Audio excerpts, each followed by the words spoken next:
is my friend Jonathan Wright.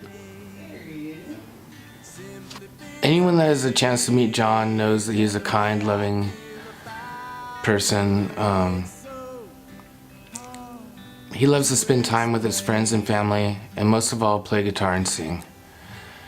I can guarantee you, if you've only met John once or twice, if he wasn't smiling while talking to you, then he was making you smile. It's just the kind of man he is. There was a time in my life when I wasn't feeling well. I was a little bit depressed, and I happened to have a really bad cold. I had only known John for maybe 4 or 5 months, and he randomly showed up at my house, walked into my bedroom, handed me a jar of orange juice, and said, "Get back in the game." And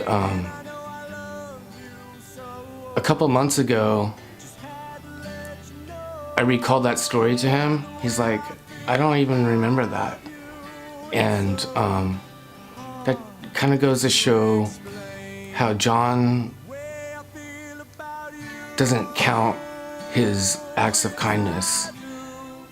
He just is that guy. And he really made an impact that day for me. And I got back in the game. And I really am hoping I can help him get back in the game. On Sunday, June 3rd, many of us gathered at John's home to celebrate his 40th birthday.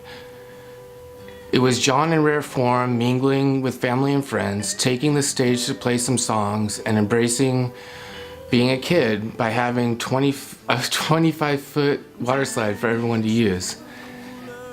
This party set off a week of celebration for John as he took off time from work to go camping.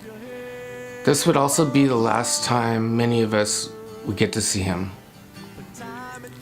1 week later, John was finishing his camping vacation when a freak accident happened. He was thrown from a pickup truck and suffered severe brain trauma. John is currently in a medically induced coma with the hopes that his brain swelling will decrease. He has great physicians surrounding him, and his family is doing what they can to be by his side as they travel from Cincinnati and beyond. We are all praying for John while he fights for his life. As his friends and family, there is not much we can do as individuals, but together there may be a way we can all help John, even you. The medical bills for John are going to be tremendous. There are also costs of providing housing and meals for his family while they stand vigil by his side. At the very most, you can help by donating whatever you can to ease the burden of these costs.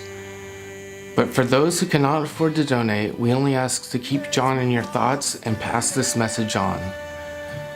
Email, post it, tweet it, share it, in whatever way you can, and you'll be doing the greatest service of all. Spread the word.